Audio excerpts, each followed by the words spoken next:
This is the final installment on the assembly of the Area 51 UFO. And if you don't know by now, it's Pegasus models. So, here's the light kit, completely assembled, printed circuit board, hot glued to the top of a dosage cup, which was centered and adhered over the bottom of the little green dome that I created. The battery is held in place by a couple of sprues that I scrounged from an old kit and created this little nest for it. It stays pretty snugly in place. This black component here is the new switch. Turn this around here. That's the new switch, and the magnetic switch, which controls the changing of the light pattern, is right in front of it. There we go. Flip this over, you can take a look at that push button. Turned out pretty good. Blends right in, looks like it belongs there. Okay, flip it back over again. So when you join the upper and lower hull, you have to align the pegs along the perimeter of the saucer with the corresponding holes on these posts. I bored all the holes out just a little bit so that it doesn't fit too snugly, although it still fits kind of snug. And if I want to separate it, what I do is I take this palette knife here, and I'll leave just enough of an opening when I snap the upper and lower hull together to slip this blade inside, and I'm able to slide the knife all the way around the circumference, and it'll pop right out.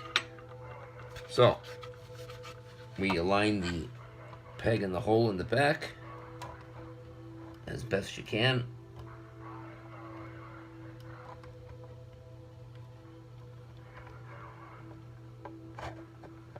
Lower it down on, flip it over, and then just gently use your thumb to push in along the edges here. And that's that.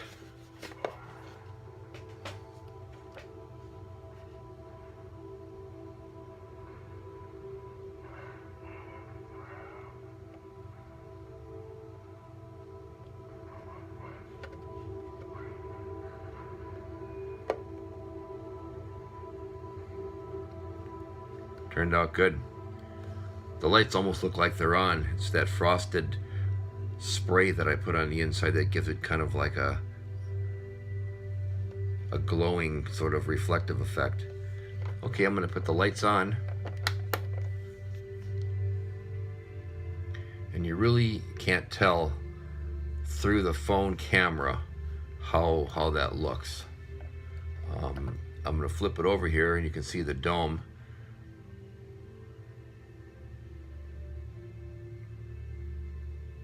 And then the upper portion here, you can see kind of like that undulating pattern. I'll turn the lights off momentarily just to demonstrate it. Again, it won't look as green as it does right now, but you can see the patterns change. So with this kit came a kind of a hobby magnet, kind of a craft magnet. It's a bar magnet. Not terribly powerful, but it's used to trip the magnetic switch inside the hull.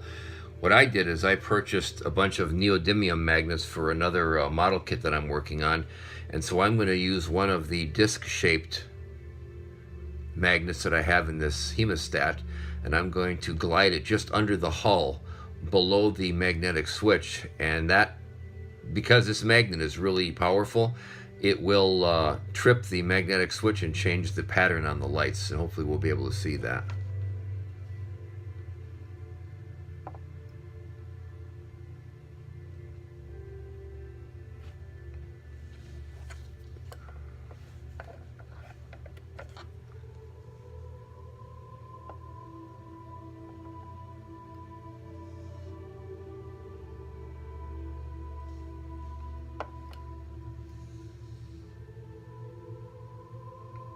You can I can see that really well that it's changing, but it might not come across that way in the video.